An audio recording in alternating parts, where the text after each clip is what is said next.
425장, 찬송가 425장입니다.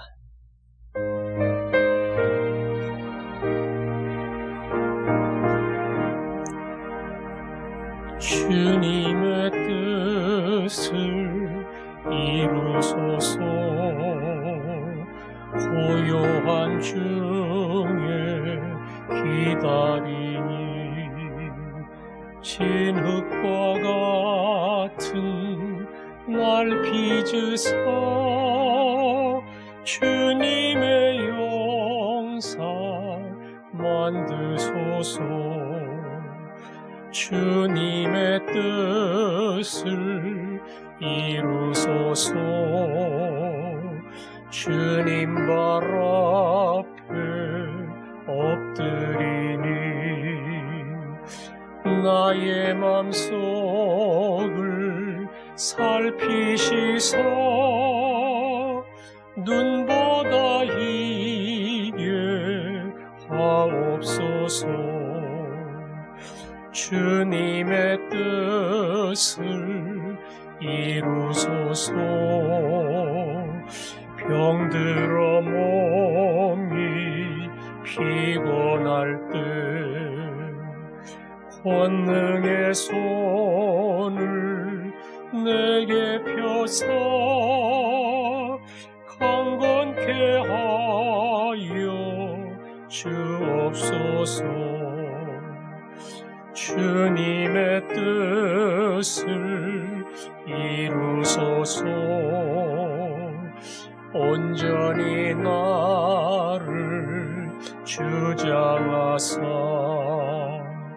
주님과 함께 동행함을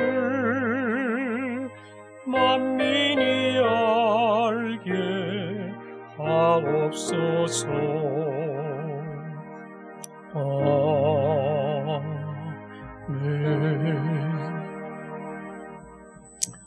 오늘은 환우들을 위해서 기도하겠습니다. 먼저 윤필순 집사님, 그동안 기침과 숨가쁜 상황 때문에 많이 힘들어했는데 딸이 있는 제주도로 내려가셔서 많이 좋아지셨어요.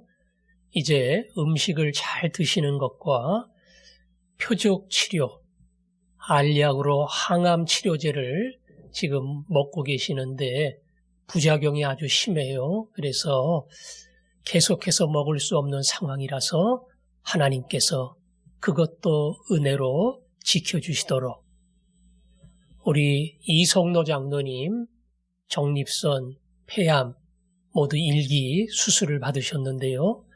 전이된 것은 없다고 하고 염증 수치가 많이 높다고 하는데 하나님 가라앉혀 주시도록 노년의 길을 가는 두 분의 마음속에 주의 은혜와 능력을 체험하고 오직 믿음으로 살아가는 기회가 될 수 있도록 윤필순 집사님, 이성노 장로님 기억하고 기도하겠습니다. 아버지 하나님, 윤필순 집사님 주님이 붙드시고 오늘 이 자리까지 오게 하시고 시간이 걸렸지만 하나둘 회복하게 하시니 감사합니다. 아버지 하나님, 많이 회복됐습니다. 밥을 먹을 수 있게 해주시고 표적 치료로 먹을 수 있는 항암약을 잘 견딜 수 있게 하여 주옵소서.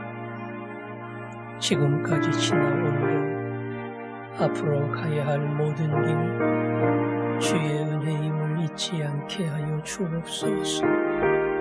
이성노 장로님 초기에 발견하게 하시고 수술받게 하시고 지금까지 잘 견디고 이겨내게 하신 거 감사합니다. 염증 수치가 많이 높은데 주님이 가라앉혀 주시고 하나님, 이 어려움과 위기 속에 하나님의 능력과 은혜를 체험하게 하여 주옵소서. 이제는 내 인생이 아니라 주를 위한 인생, 이제는 나를 위해 주님을 위한 길을 가도록 성령으로 충만케 하시고 남은 인생을 복되게 하여 주옵소서. 예수님 이름으로 기도합니다. 아멘. 아버지 하나님, 윤필순 집사님, 이성노 장로님 두 분을 위해서 기도했습니다. 우리 하나님께서 이들을 기억하여 주시고 오늘 이 자리까지 회복시켜 주신 거 감사합니다. 아직도 부족하고 모자란 부분도 만져주시고 주의 은혜와 능력 안에 새로워지게 하여 주옵소서. 앞으로 가야 할 남은 인생 다시 한번 주의 손에 붙들려 오직 예수, 오직 예수, 예수님만 바라보고 살아가는 복된 길이 되게 하여 주옵소서. 예수님 이름으로 기도합니다. 아멘. 디도서 2장 9절과 10절 두 절 말씀 읽겠습니다. 9절과 10절입니다. 시작. 종들은 자기 상전들에게 범사에 순종하여 기쁘게 하고 거슬러 말하지 말며 훔치지 말고 오히려 모든 참된 신실성을 나타내게 하라. 이는 범사에 우리 구주 하나님의 교훈을 빛나게 하려 함이라. 아멘. 여태까지는 교회 안에 일꾼들에 대해서 연세가 많은 그러한 교회의 늙은 남성들, 또 연세가 많은 권사님과 같은 늙은 여성분들, 그리고 젊은 여성, 젊은 남성들을 어떻게 세워야 하는가, 거기에 대하여 바울이 디도에게 가르쳤던 교훈입니다. 오늘은 9절에 보니까 종들은 그랬죠. 종들은 다시 말하면 직장 생활을 하는, 사회에서 근무하는 우리의 자세에 대하여 믿는 자가 어떻게 살아야 할 것인가, 그것을 언급하는 겁니다. 여기 종이라고 하는 것은 정확히 말하면 노예에 해당이 된다, 그렇게 생각하면 됩니다. 물론 노예지만 조금 자유스러운 노예도 있고 주인의 것으로 완전히 소속이 된 노예도 있고 여러 가지 종류는 있을 거예요.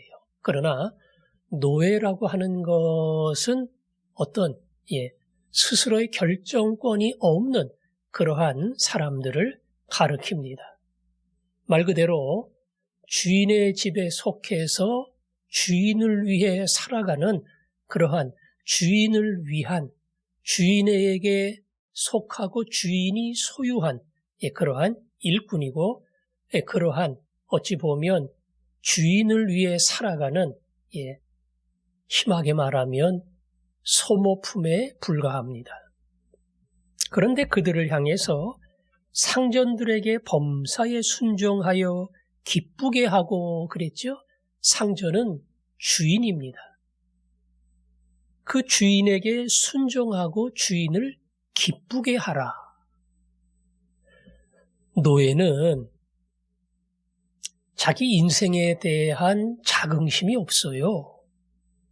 되게 패전국의 군인들이 노예가 되고, 집안이 노예 집안이라서 노예가 되는 경우도 있고, 돈이 없어서 노예로 팔리기도 합니다. 이 노예는 미래가 없어요. 열심히 하고 잘한다고 노예의 신분에서 벗어날 수 있는 게 아닙니다. 그러니까 오늘과 내일에 대한 어떠한 희망도, 기대도 이들에게는 있지 않고요. 항상 사회와 부모와 현재 자기의 삶에 대한 그러한 불만과 원망 속에 어찌 보면 억지로 인생을 살아가고, 어찌 보면 주인의 말도 어쩔 수 없으니까 할 수 없이 따라갈 수밖에 없는 그러한 끌려가는 사람들이에요.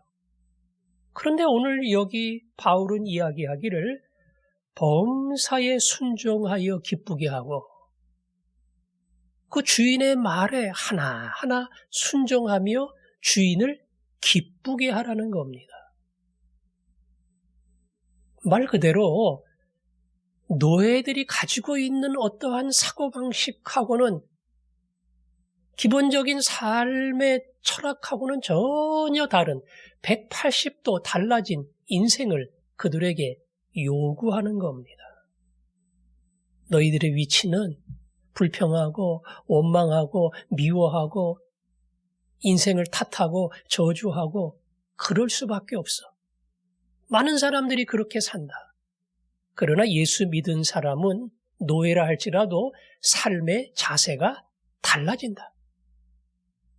원망하고 미워하고 심지어는 저주하는 그러한 주인이라 할지라도 예수를 믿은 그 순간부터는 주인의 말에 아주 하나하나 순종하고 주인의 말에 복종하고 주인을 기쁘게 해드리겠다고 하는 그러한 마음의 자세를 가지고 살아야 한다. 더 나아가 거슬러 말하지 말며 그랬죠. 거슬러 말을 한다. 사실 노예가 주인의 명령에 불복종하거나 혹은 거슬리거나 반항하거나 이렇게 할 수는 없겠죠. 주인이 말하면 할 수 없지 억지로라도 따라가야 됩니다. 하지만 마음으로는 주인이 하는 말에 대하여 수많은 불만을 품고 몸은 가지만 마음은 따라가지 않는 마음에는 주인의 모든 명령에 대해서 어떤 거부의식이 꽉 차 있는 그런 게 노예의 근성이에요. 그렇게 하지 말라는 겁니다. 그런 거슬리는 마음, 거부하는 마음, 미워하는 마음, 그런 마음 품지 말라는 거지요. 그러니까 앞에 나온 순종하고 기쁘게 하려고 하는 사람이 되면 거슬리지 아니하고 마음 자세부터 내가 주인의 말을 잘 듣고 주인을 기쁘게 하는 것, 이게 하나님 원하시는 거구나. 그걸 알고 그 길을 따라가는 사람이 되라는 거지요. 10절엔 보니까 훔치지 말고 그랬죠? 훔치지 말고. 아마 당대의 노예들이 주인의 물건을 훔쳤던 것 같아요. 훔칠 수 있지요. 이거 훔쳐도 몰라요. 누가 가져갔는지도 모르기도 하거니와 재산이 많아가지고 없어진 줄도 몰라요. 그러니까 주인이 모른다고만 판단이 되면 얼마든지 훔칠 수 있어요. 아니 내가 고생하고 주인을 위해 애쓰는 거로 계산하면 이건 아무것도 아니야. 그런 생각을 하고 정당화하면서 주인의 물건을 얼마든지 훔쳐서 가질 수 있다는 겁니다. 그런 의식 갖지 말라는 거예요. 그런 의식 갖지 말라는 겁니다. 오히려 참된 신실성을 나타내게 하라. 신실성은 뭡니까? 충성스러운 종이에요. 충성스러운 노예입니다. 주인의 말을 잘 들을 뿐 아니라 주인의 재산이 어찌 보면 내가 관리해야 될 재산이고 주인의 재산에 손해가 생기면 내 재산에 손해가 생긴 것과 같은 거예요. 그런 마음의 자세를 가지고 사는 것, 이게 신실성입니다. 신실성이에요.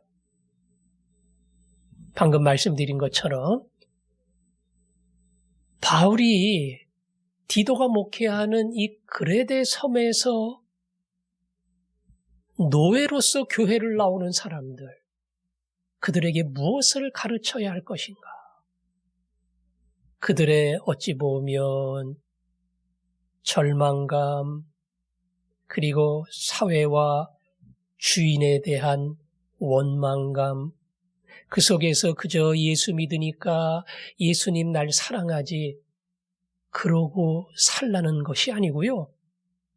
완전히 자세를 바꿔서 순종하고 기쁘게 하고 더 나아가서 주인이 하는 모든 일에 내 것처럼 소중히 여기고 신실하게 따라가는 그러한 종, 그러한 노예가 되라는 겁니다. 오늘 우리는 이 사회 속에서 종으로 살지는 않습니다. 누구든지 직업을 선택할 수 있고 누구든지 직장에서 나올 수가 있습니다. 그러나 위아래 관계가 어디를 가든 형성이 되어 있고요. 아랫사람은 윗사람의 말을 들어야 되고 갑의 행세를 하는 사람 앞에 을은 꼼짝없이 따라가야 되는 그런 사회적 구조 속에 있습니다. 오늘 본문의 말씀은 말단 직원들에게 을의 위치에 있는 사람들에게 주시는 그러한 하나님의 말씀이에요. 나는 열심히 하고 수고하지만 열심히 하고 수고하면 뭐해? 그런다고 나에게 결과가 돌아오고 내 수고한 만큼 내게 채워지는 게 아니야. 이건 다 사장 위에서 일하는 거고 주인이 돈 버는 거지 나하고는 관계없어. 얼마든지 이러한 자세를 가지고 살아갈 수 있습니다. 갑의 행세를 하는 사람 눈치 보고 잘해주고 아부하고 뭐 어떡하든지 그렇게 해야 살아남지 억지로 일을 하는 그러한 자세를 가질 수도 있습니다. 심지어 위에 사람이 나를 무시하고 옳게 대우하지를 않고 임금을 주고 하는 것도 정당하게 하지 않고 자기 마음대로 하는 그런 일들이 얼마든지 있을 수 있어요. 뭐 잘못된 일에 대해서는 정당하게 그리고 겸손하게 이야기도 하고 그리고 도움을 요청하거나 그리고 시정을 요구할 수도 있을 겁니다. 그러나 오늘 본문은 이야기합니다. 그 사람이 옳은 사람이든 나쁜 사람이든 너희에게 관용하지 못하는 자에게도 그리하라. 나를 잘 이해하고 사랑하지 못하는 자에게도 똑같이 그가 윗사람이고 주인이고 사장이라면 순종하고 그의 말을 따라가고 기쁘게 하는 것, 이게 믿는 자의 자세다. 안 믿는 자와 믿는 자는 자기가 어느 위치에 있든 간에 살아가는 삶의 자세가 달라질 수밖에 없다. 왜? 신앙인의 삶의 자세는 상황에 따라 결정되는 게 아니에요. 내가 누구를 믿고 누구를 따라가느냐, 거기에 따라서 삶의 방향, 삶의 가치, 살아가야 하는 내 인생의 가장 중요한 비중이 결정이 되는 겁니다. 바울은 골로새서에서 그렇게 말했습니다. 상전이 너희를 이해하지 못한다 할지라도 모든 기업의 상을 주께 받을 줄 알아라. 상전은 잘 몰라요. 이해해주지 않아요. 배려해주지 않아요. 그러나 우리 하나님은 모든 것을 아시기 때문에 하나님은 한 톨도 남김없이 내가 수고한 대로 채워주신다. 너는 직장에서 일하고 어찌 보면 주인과 사장을 위해서 일하는 거지만 너희는 거기서 주 그리스도를 섬기느니라.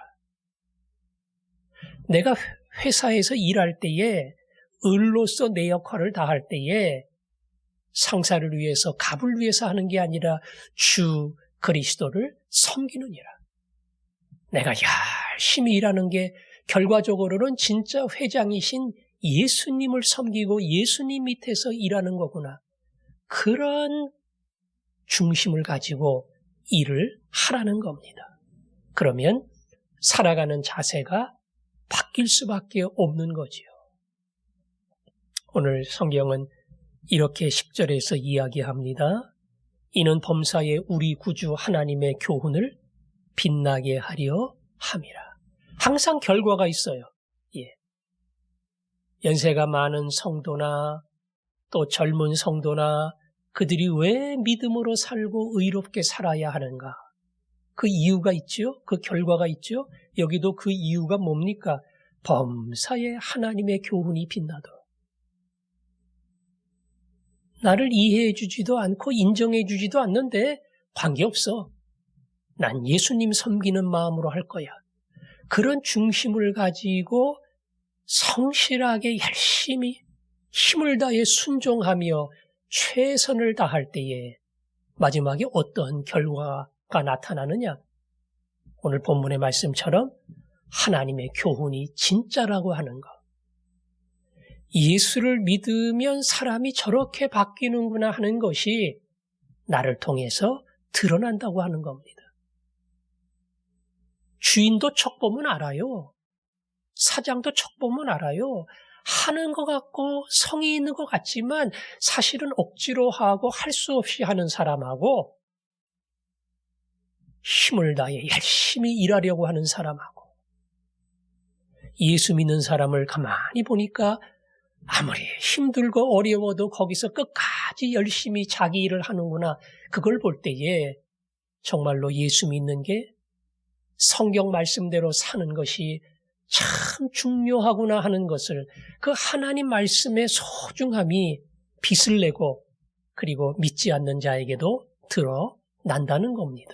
전도의 도구가 되는 거죠. 어떻게? 우리의 일터에서 수많은 어려운 환경 속에 이해해주지 못하는 상사 밑에서 힘들고 어려울지라도 진짜 주인은 예수님이다. 그 마음을 먹고 예수님 위해서 순종하며 열심히 할 때에 여러분을 통해서 예수 그리스도의 진리의 빛이 또 다른 사람에게 전달되는 하나님이 그런 아름다운 일들을 이루어 주실 겁니다. 오늘도 하루를 살아가면서 여러분들을 통해서 이러한 일들이 이루어지기를 소원합니다.